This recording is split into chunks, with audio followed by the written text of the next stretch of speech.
بسم اللہ الرحمن الرحیم۔ ہمارے چینل میں خوش آمدید۔ ہمارے چینل کو سبسکرائب کریں۔ شروع کرتے ہیں آج کی کہانی۔ اس طوفانی بارش میں جب ایک امیر کبیر شخص نے لفٹ دی تو میں انکار نہ کر سکی۔ میرا موبائل بند ہو چکا تھا۔ جب سامنے سے تیز رفتار بائک آئی، گاڑی کو بریک لگائی تو میں اس شخص کے سینے سے ٹکرائی۔ میری بالی اس کے کوٹ میں اٹک چکی تھی۔ درد سے میری سسکی بلند ہوئی کہ تبھی گاڑی کا دروازہ کھلا۔ سامنے میرا منگیتر مدثر کھڑا تھا۔ مجھے اس حالت میں دیکھ کر اس نے میں پچھلے 2 گھنٹوں سے بس سٹاپ پر کھڑی تھی۔ بارش تھی کہ رکنے کا نام ہی نہیں لے رہی تھی، اور اب تو سگنل بھی جواب دے چکے تھے۔ میں مسلسل مدثر کو کالز پہ کالز کر رہی تھی، مگر اس کا نمبر مسلسل بند جا رہا تھا۔ آخرکار میں نے واٹس ایپ پر انتہائی غصے میں میسج کیا کہ اگر وقت مل گیا ہے تو آ کر مجھے بس سٹاپ سے پک کر لو۔ میں پچھلے 2 گھنٹے سے یہاں پر کھڑی خوار ہو رہی ہوں۔ نہ بارش رک رہی ہے اور نہ ہی بس آ رہی ہے۔ اب تو لوگ بھی یہاں پر اکا دکا ہی بچے ہیں۔ ہر کسی کو کوئی نہ کوئی گھر سے لینے آ چکا ہے، اور میں اکیلے بس سٹاپ پر کھڑی رہ گئی۔ رمجم ہو رہی تھی تو سوچا کہ خود ہی گھر تک چلی جاؤں گی، مگر تبھی آسمان سے اولے پڑنے لگے۔ ایک مرتبہ آسمان کی طرف دیکھ کر کہنے لگی کہ اللہ جی پلیز تھوڑی دیر بارش روک دیں، مجھ معصوم پر تھوڑا سا تو رحم کر لے۔ میں ایسے گھر کیسے جاؤں گی؟ ایک تو مدثر بھی پتہ نہیں کہاں بزی ہے۔ ویسے تو کہتا ہے میں مر بھی گیا نا تو قبر سے اٹھ کر تمہارے لیے آ جاؤں گا، تمہیں ہر مصیبت سے بچا لوں گا، اور آج جب مصیبت آئی ہے تو پتہ نہیں کہاں ہے۔ وہ منہ ہی منہ میں بڑبڑاتی ہوئی کہہ رہی تھی۔ بس سٹاپ پر نہ بندہ تھا نہ بندے کی ذات، گاڑیاں تھیں جو اکا دکا وہاں سے گزر رہی تھی، اور ایسے اکیلے میں رات کو کسی سے لفٹ بھی نہیں مانگ سکتی تھی۔ نہ جانے کون لوگ ہوں، کیسے ہوں۔ ابھی میں وہاں پر کھڑی موبائل پر دوبارہ سے مدثر کو کال ہی کرنے لگی کہ تبھی موبائل میرے ہاتھ سے چھوٹ کر گر گیا۔ نیچے تو پانی تھا اور ندی کی طرح بہتے ہوئے جا رہا تھا۔ موبائل کا گرنا تھا کہ میرے چھکے چھوٹ گئے۔ بغیر دائیں بائیں دیکھے میں اس سیلابی ریلے جیسی شکل اختیار کی ہوئی سڑک پر اتر آئی۔ میرے پاؤں پورے اس پانی میں چھپے ہوئے تھے، اور میں اپنے بہتے ہوئے موبائل کو پکڑنے کی کوشش کر رہی تھی۔ ابھی میں نے جھک کر اپنے موبائل کو پکڑ کر دیکھا کہ اسی وقت مجھے زوردار ہارن کی آواز سنائی دی۔ سامنے سے ایک تیز رفتار کار آ رہی تھی۔ میں چلا کر فوراً سے سائڈ پر ہوئی۔ تب تک اس کار کو بھی بریک لگ چکی تھی، لیکن اگر میں 1 سیکنڈ کی بھی دیری کرتی تو شاید وہ کار مجھے کچل ہی چکی ہوتی۔ میں چلا کر ایک طرف ہوئی، مگر تب تک میرے سارے کپڑے بھیگ چکے تھے۔ آسمان پر بجلی کڑک رہی تھی، میرا پورا یونیفارم بھیگ چکا تھا۔ میں گھبراتے ہوئے اس گاڑی والے کو دیکھنے لگی۔ اس وقت مجھے اس قدر شدید غصہ آ چکا تھا کہ میں اس شخص کا سر تک پھوڑنے کو تیار تھی۔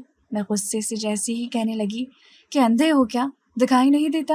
کون سی تمہاری فلائٹ لیٹ ہو رہی تھی جو بھاگے بھاگے جا رہے تھے؟ اندھے ہو؟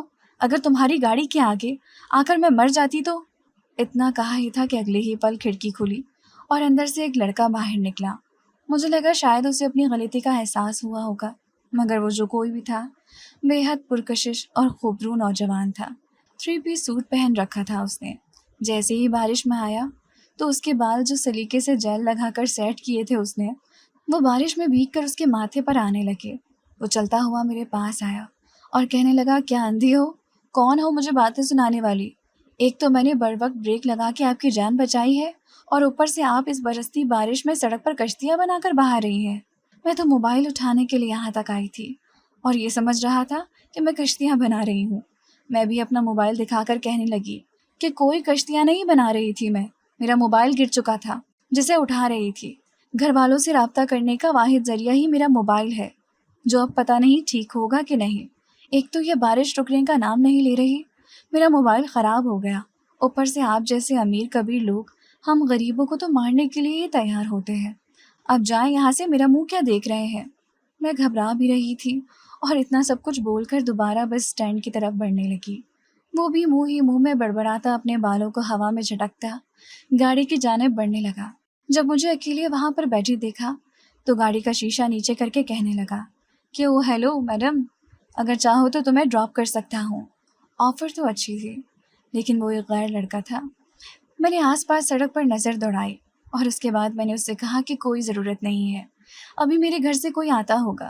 اس نے اپنے ہاتھ کے اشارے سے سر جھٹکا، پھر کہنے لگا اچھا سوچ لیں، موبائل تو آپ کا خراب ہی ہو چکا ہے، یہ نہ ہو کہ مزید پریشانیوں کا آپ کو سامنا کرنا پڑے۔ بات تو اس کی ٹھیک تھی، لیکن اس کے ساتھ جاؤں یا نہ جاؤں، میں ابھی یہی سوچ رہی تھی کہ جب وہ گلا کھنکھار کر کہنے لگا، میں ایک شریف لڑکا ہوں، شریف خاندان سے ہوں، پیسے والا ضرور ہوں، مگر بغیرت نہیں، آ جائیں ڈراپ کر دوں گا۔ میں نے ایک نظر اسے دیکھا، ہاں سڑیا لکڑو تو لگ رہا تھا، لیکن اس کی آنکھوں میں مجھے کوئی بے حیائی نہیں دکھائی دی۔ میں چلتی ہوئی اس کی کار کی طرف آئی اور کار کی پچھلی سیٹ پر بیٹھ گئی۔ میرے پورے کپڑے بھیگ چکے تھے جب اس نے اپنے ڈیش بورڈ سے مجھے ایک چھوٹا سا ٹاول نکال کر دیا کہ یہ لو، چہرہ صاف کر لو۔ اس کے بعد وہ گاڑی بھگا چکا تھا۔ میں نے اسے اپنا ایڈریس بھی بتا دیا۔ پہلے تو گاڑی میں بالکل خاموشی ہی رہی۔ ایک نظر میں نے اس کی طرف گھما کر دیکھا جس کے اپنے بال بار بار ماتھے پر آ رہے تھے اور وہ ہاتھ مار کر اپنے بالوں کو ماتھے سے پیچھے کر رہا تھا۔ ایک نظر اس پر ڈالنے کے بعد میں دوبارہ شیشے کی طرف دیکھنے لگی۔ شکر تھا کہ یہ شخص مجھے مل گیا، ورنہ یہ بارش تو شاید رات تک جاری رہنے والی تھی۔ میں جب کھڑکی سے باہر دیکھنے لگی تو وہ گلا کھنکار کر کہنے لگا کہ ویسے میڈم، آپ کا نام پوچھ سکتا ہوں؟ میں نے فوراً سے کہہ دیا کہ نہیں، نام پوچھ کر کیا کرنا ہے، زندگی میں پہلی اور آخری مرتبہ تو مل رہے ہیں، اس کے بعد آپ اپنے راستے اور میں اپنے راستے، بس 10-15 منٹ کا تو راستہ رہ گیا، پھر نام پوچھنے کا کیا فائدہ؟ جبکہ جواب میں وہ بڑبڑا کر کہنے لگا، پھر بھی ہو سکتا ہے دوبارہ دوسری ملاقات بھی ہو جائے، تبھی تو نام پوچھ رہا ہوں۔ میں نے انتہائی بیزاری سے کہا کہ صدف ہوں۔ کہنے لگا اچھا، اور میں ارسلان۔ میں نے مکمل نظر انداز کرتے ہوئے اپنے موبائل کی طرف دیکھا، اسے آن کرنے کی ناکام کوشش کی، لیکن تبھی ارسلان نے اپنا موبائل مجھے بڑھا کر کہا کہ یہ لیجئے، کال کر کے اگر کسی کو اطلاع دینا چاہتے ہیں تو میرے نمبر سے دے دیجئے۔ مجھے اس وقت صرف مدثر یاد آیا تھا، کیونکہ گھر میں اگر امی کو کال کرتی تو بلا وجہ اپنا بلڈ پریشر ہائی کر کے رکھ لیتی، اسی لیے میں نے موبائل لیا اور اس پر مدثر کا نمبر ابھی ملا ہی رہی تھی کہ جب یوں ٹرن لیتے ہوئے اچانک تیز رفتار بائک سامنے آ گئی۔ اگر بر وقت ارسلان بریک نہ لگاتا تو کوئی بڑا حادثہ ہو سکتا تھا۔ اس اچانک سے لگنے والی بریک سے میں جا کر ارسلان کے سینے سے جا کر ٹکرائی، اور بدقسمتی یہ تھی کہ اس کے سینے سے ٹکراتے ہی میرے کان کی بالی اس کے کوٹ میں اٹک گئی، اس کے کوٹ میں لگے برج میں، جس پر اس کا نام ارسلان آفندی لکھا تھا۔ میں تو تڑپ کر کہنے لگی کہ پلیز اسے نکالیے، مجھے درد ہو رہا ہے۔ سچ مچ مجھے کان میں شدید تکلیف ہونے لگی تھی۔ گاڑی تو وہیں پر رک چکی تھی۔ ارسلان سامنے سے آنے والے شخص کو کچھ کہہ بھی نہ سکا اور گاڑی وہیں پر روک کر مجھے اپنے حصار میں لیتا میری کان کی بالی کو اپنے برج سے الگ کرنے لگا۔ میں تو سسکنے لگی تو کہنے لگا کہ سوری صدف، پتہ نہیں یہ سب کچھ کیسے ہو گیا، آپ ریلیکس رہیں، اپنا سر مت ہلائیں، مجھے خود سے ٹھیک کرنے دیں۔ میں اپنی آنکھوں میں آنے والی پانی کو روک نہ پائے۔ جب تک ارسلان میری بالی کو جدا کرتا تب تک سامنے سے آدھی گاڑی جو پہلے ہمارے قریب سے گزر گئی تھی کچھ دیر بعد ریورس آنے لگی، آ کر سیدھا ڈرائیونگ سیٹ کے پاس رکی۔ گاڑی کا شیشہ کھلا، پھر کھڑکی کھلی اور پھر ایک جھٹکے سے ڈرائیور نے سیٹ سے کھڑکی کھول دی۔ میں ارسلان کے سینے سے لگی تھی۔ عین اس وقت بالی بھی جدا ہو گئی۔ ارسلان بوکھلا کر اس شخص کو دیکھنے لگا، کون تھا جو اس دیدہ دلیری سے اس کی گاڑی کی کھڑکی کھول رہا تھا؟ جبکہ وہیں میں نے اپنے کان کو مسلتے ہوئے دیکھا تو میرے ہوش اڑ گئے۔ سامنے تو مدثر کھڑا تھا، آسمان پر بجلی کڑکی تھی، ٹھیک ویسی ہی بجلی تو مجھ پر بھی گر چکی تھی۔ مدثر لب بھینچ کر کہنے لگا، یہ کیا کر رہی تھی تم؟ میں نے کہا کہ کیا مطلب کیا کر رہی تھی؟ تم بتاؤ اتنی دیر کیوں کر دی آنے میں؟ جانتے ہو مجھے کتنی مشکل کا سامنا کرنا پڑا ہے؟ وہ تو بھلا ہو ان کا جو مجھے وہاں پر مل گئے اور اپنی گاڑی میں مجھے چھوڑنے کے لیے آئے۔ جھٹ سے کار سے اتر کر مدثر کی طرف بڑھی تھی میں، اسے پوری تفصیل بتاتے ہوئے کہہ رہی تھی کہ میرا موبائل پانی میں گر گیا، مگر وہ اگلے ہی پل غصے سے ارسلان کی طرف دیکھنے کے بعد میری طرف دیکھنے لگا، پھر کہنے لگا تم دونوں کو دیکھ کر لگتا تو نہیں ہے کہ تم دونوں پہلی مرتبہ مل رہے ہو۔ مدثر کے منہ سے یہ سن کر تو میرے پورے وجود میں زلزلہ سا آیا، میرا دل تو گویا ایک پل کو رک کر دوبارہ خون گردش کرنے لگا تھا۔ میں کہنے لگی کہ یہ کیا بات کر رہے ہو مدثر، تم مجھ پر شک کر رہے ہو؟ پاگل ہو گئے ہو کیا؟ پچھلے 3 سال سے میرا اور مدثر کا رشتہ لگا ہوا تھا، اور ایسا ویسا رشتہ نہیں تھا، ہم ایک دوسرے کو پسند کرتے تھے۔ وہ میرے چچا کا بیٹا تھا۔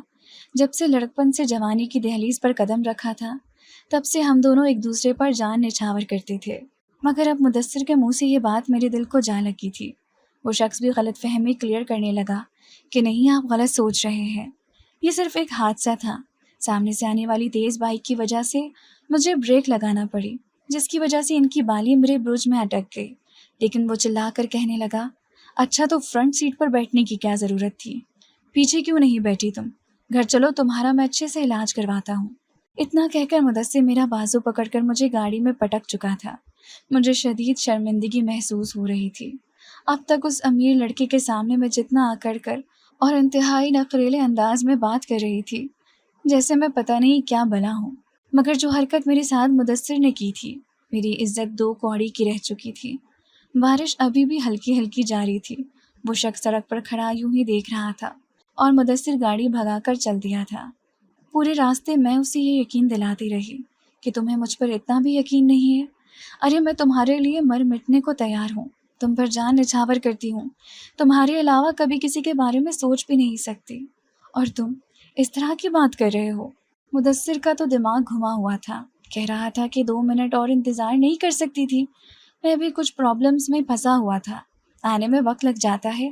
اس کا مطلب یہ ہوا کہ تم کسی بھی غیر کے ساتھ منہ اٹھا کر چلی آؤ گی۔ میں گھر تک تو پہنچ چکی تھی، لیکن تب تک وہ میری بے عزتی کر کے میرا چہرہ سرخ لال کر چکا تھا۔ میں اپنے گھر میں پہنچ گئی، لیکن میرے چہرے کی ہوائیاں اڑی ہوئی تھیں۔ میرا چھوٹا بھائی، جس کی عمر 12 سال تھی، دروازہ پکڑ کر کھڑا تھا۔ جیسے ہی مجھے آتے دیکھا تو فوراً سے چلایا، اماں آپ ہی گھر آ گئی ہے۔ میری اماں کہنے لگی کہ شکر ہے۔ میں بھی مدثر کو کال کر رہی تھی۔ ایک تو پاکستان میں تھوڑی سی بارش کیا ہو جائے، بجلی اور سروس خراب ہونا شروع ہو جاتی ہے۔ پتہ نہیں یہ کھمبے اور تارے بھی چائنا کی لگا رکھی ہیں ہمارے پاکستانی حکمرانوں نے۔ میری ماں بڑبڑاتی باہر آئی تھی، جبکہ میں اپنے چھوٹے بھائی محسن کو دیکھنے کے بعد اسے بالوں سے جھنجھوڑ کر ایک تھپڑ رسید کر چکی تھی۔ اس سے کہنے لگی کہ خبیث انسان، مجھ سے پہلے اس دنیا میں نہیں آ سکتے تھے۔ کمینہ، اگر تم بڑے ہوتے تو مجھے یوں کسی کی باتیں نہ سننا پڑتی، نہ ہی انتظار کرنا پڑتا۔ میں گردن سے دبوچ کر ہر جگہ اپنے ساتھ لے کر جاتی۔ میرا تھپڑ کھا کے وہ بیچارہ تو آنکھوں میں پانی لیے مجھے ہی دیکھنے لگا۔ شاید اسے امید نہیں تھی کہ میں اس کے ساتھ ایسا بھی کر گزروں گی۔ امی بھی مجھے ہی ڈانٹنے لگی کہ ارے لڑکی، گھر آ تو گئی نا، مدثر لے تو آیا ہے، چھوٹے بھائی پر غصہ کیوں کر رہی ہو؟ اب ہو تو رہا ہے بڑا۔ میری ماں بھی ایسے معصومیت سے مجھے کہنے لگی۔ اگر کوئی اور وقت ہوتا تو شاید میں ہنسنے لگتی، مگر اس وقت تو میری جان پر بنائی تھی۔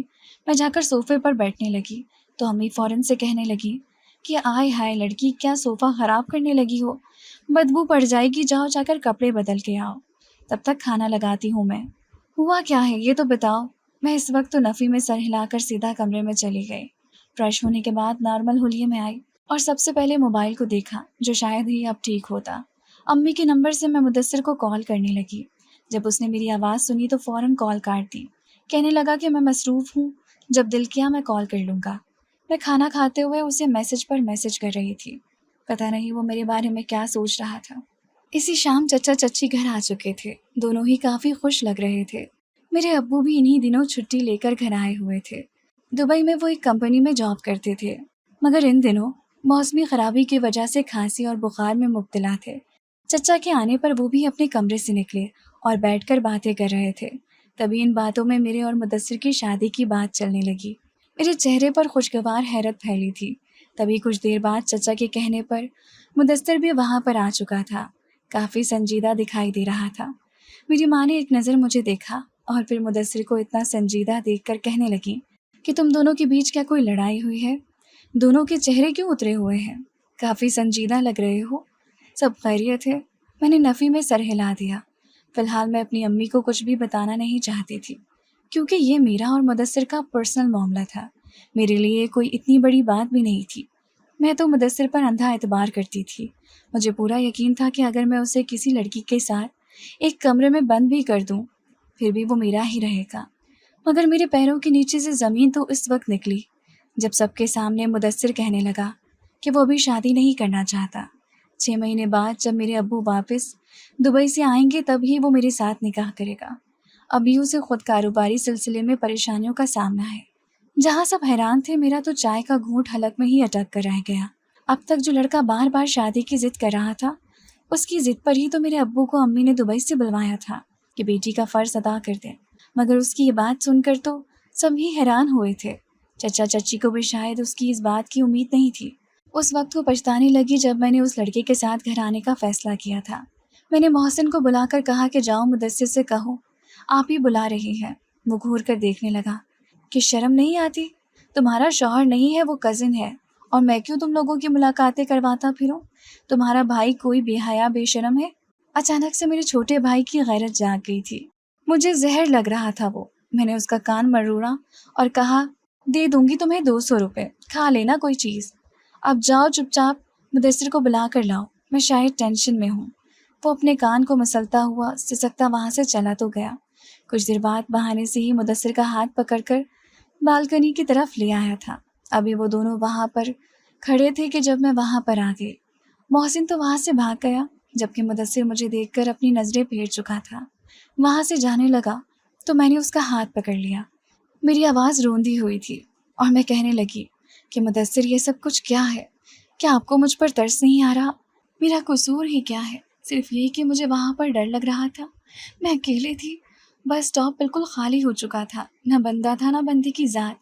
وہاں پر وہ شخص اچانک آ گیا، مجھے شریف لگا، اسی لیے میں اس کے ساتھ بیٹھ گئی۔ میرے پاس موبائل نہیں تھا جو میں رابطہ کر سکتی، لیکن مدثر اپنا ہاتھ جھٹک چکا تھا۔ کہنے لگا کہ میری یہ خواہش تھی کہ زندگی میں پہلا اور آخری میں ہی مرد ہوں جو تمہیں چھو سکوں، تمہیں پا سکوں، تمہیں صرف اور صرف میرا ہی لمس محسوس ہو۔ مگر آج جس حالت میں نے تمہیں اس کے ساتھ دیکھا، اس کے بعد میرے لیے یہ ممکن نہیں ہے۔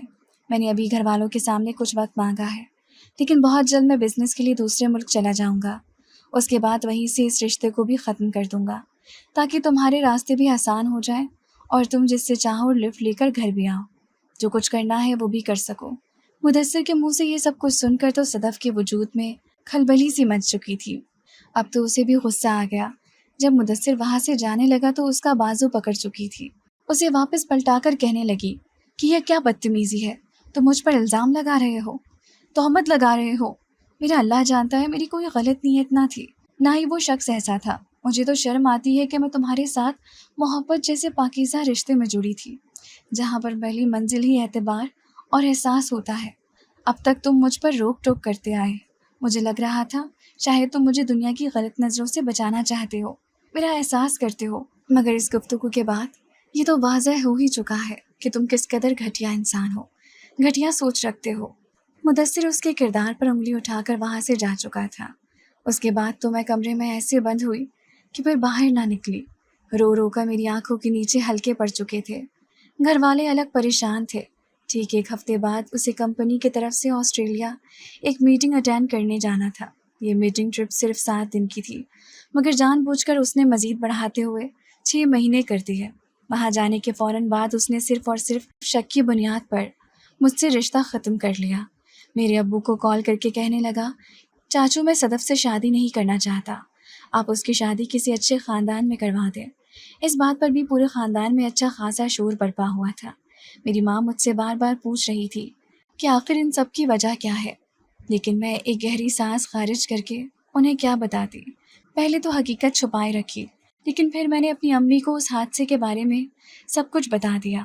پہلے تو امی مجھے قصوروار ٹھہرا رہی تھی کہ تمہاری زبان تیز ہے، کینچی کی طرح چلتی ہے، مگر جب انہیں حقیقت معلوم پڑی تو وہ اسی بات سے آگ بگولا ہو گئی۔ جا کر مدثر کے ماں باپ کو بھی حقیقت سے آگاہ کیا۔ انہوں نے مدثر کی وجہ سے میرے چچا اور چچی سے تمام رشتے ختم کر دیے۔ مدثر کو لے کر میرے دل میں رانج اور نفرت دن بدن بڑھتی چلی جا رہی تھی۔ ایک روز میں اپنی امی کے ہی کہنے پر ان کے ساتھ مال میں شاپنگ کے لیے گئی۔ میں ایک جانب کھڑے ہو کر لوگوں کو شاپنگ کرتا ہوا دیکھ رہی تھی کہ جب مجھے اپنی امی کی آواز آئی جو مجھ سے ذرا پیچھے تھی۔ ان کا ٹکراؤ ایک لڑکی سے ہو گیا تھا، اور وہ لڑکا کوئی اور نہیں بلکہ ارسلان ہی تھا۔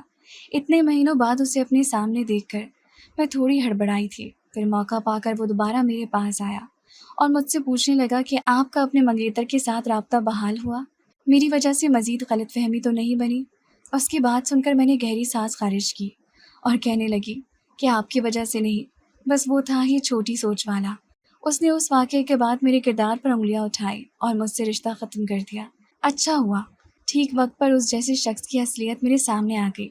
میں اتنا کہہ کر وہاں سے شاپنگ کرنے کے بعد گھر آ گئی، لیکن 2 دن بعد میرے لیے ایک رشتہ آ گیا۔ میں تو ایسی بیزار تھی کہ امی سے کہنے لگی کہ جو بھی لڑکا ہے جیسا بھی ہے میری شادی کروا دے، مجھے اب کوئی فرق نہیں پڑتا۔